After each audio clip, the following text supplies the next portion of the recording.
Hello, wisdom seekers. Let me ask you something. Have you ever caught yourself staring at an opportunity, a new job, a bold idea, maybe even just a conversation you've been avoiding, and suddenly that little voice inside you whispers, "Are you sure you're good enough for this?"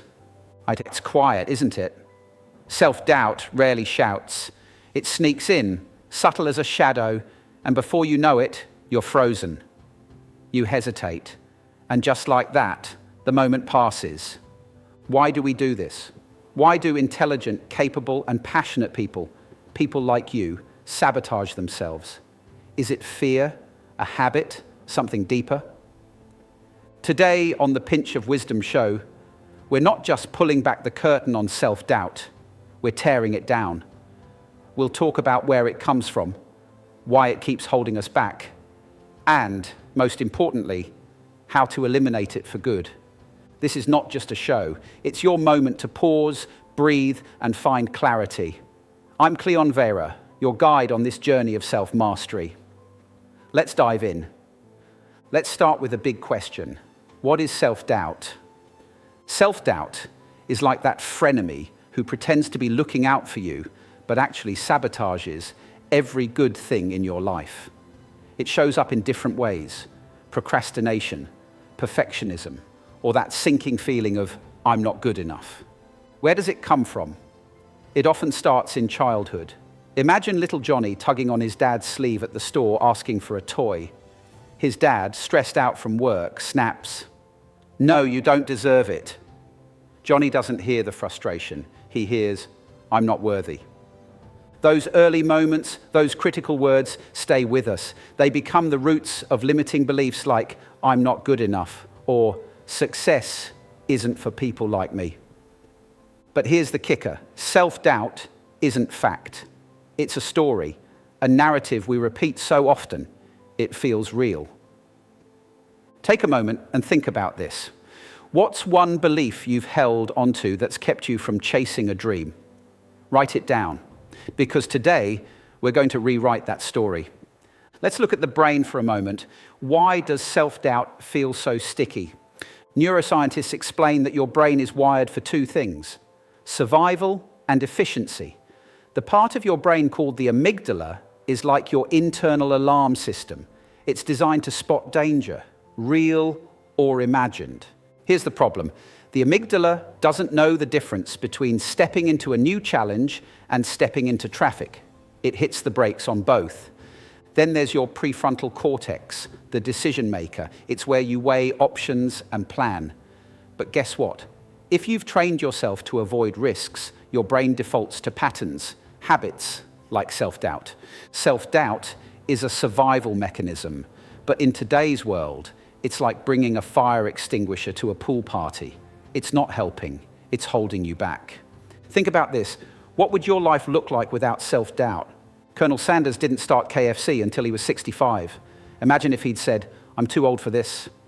Helen Keller became a global icon despite being both blind and deaf. Oprah's been through everything and still came out inspiring millions. The difference? These people chose to rewrite the story. They didn't let self-doubt have the final say. Let me share a story. A few years ago, I had an opportunity to speak at a big event, something I'd dreamed about for years. But as the date got closer, the doubts crept in. What if I forget my words? What if people think I have nothing valuable to say? I almost backed out. But then I asked myself a simple question. What's worse, failing or never trying at all? That question changed everything. I showed up, spoke from the heart, and guess what? It wasn't perfect, but it mattered. And that's why we're here today, because trying always beats standing still. All right, let's get practical. How do we rewrite the story?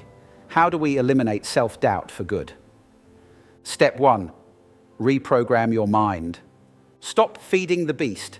Limit exposure to negativity, whether it's social media, toxic relationships, or the nightly news. Instead, fill your mind with uplifting content. Podcasts like this one, books like Atomic Habits by James Clear, or biographies of people who've overcome incredible odds. Reframe limiting beliefs. Next time you catch yourself thinking, I can't do this, pause. Replace it with, I am capable and deserving. Repeat that. Step 2, cultivate positive habits. Confidence is built through action. Start small, set a tiny, achievable goal. Maybe it's waking up 15 minutes earlier or saying yes to a small challenge. Success is a snowball. It grows as you roll with it. Focus on gratitude. End your day by listing 3 things you're proud of, no matter how small. Step 3, surround yourself with positivity. Your environment shapes your mindset. Take stock of your circle. Are the people around you cheering for your success or quietly hoping you fail? Jim Rohn said, you're the average of the 5 people you spend the most time with. Choose wisely. If your family is a source of negativity, remember this: love your family, but choose your friends. Step 4, address subconscious patterns. Dig deep. Consider working with a mentor, coach, or therapist. Sometimes self-doubt stems from unresolved experiences that need unpacking. Reflect on your childhood beliefs. Ask yourself, is this belief helping me or holding me back? Step 5, take action to build confidence. Action creates clarity. Confidence doesn't come before action, it comes after. Start small. Accomplish one thing today that your future self will thank you for. Learn to celebrate failures as lessons. Remember, failure is just proof that you tried. Step 6, control your narrative. You are the author of your life. Visualize success. Close your eyes and picture yourself achieving your goal. How does it feel? What steps got you there? Be patient with yourself. Growth is a journey, not an overnight transformation. Here's a question for you. What's one action you can take today to push past self-doubt?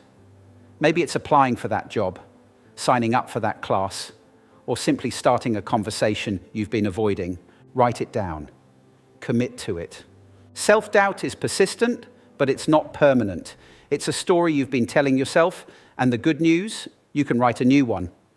Here's what I want you to remember. You are capable, you are deserving, and the world needs what only you can offer.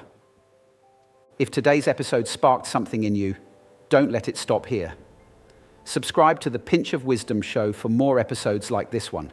Share this episode with a friend who could use a little extra encouragement. Take one action, just one, to challenge your self-doubt today. You've got this, and I'll be here, cheering you on every step of the way.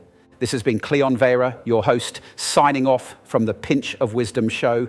Until next time, stay curious, stay courageous, and as always, keep growing.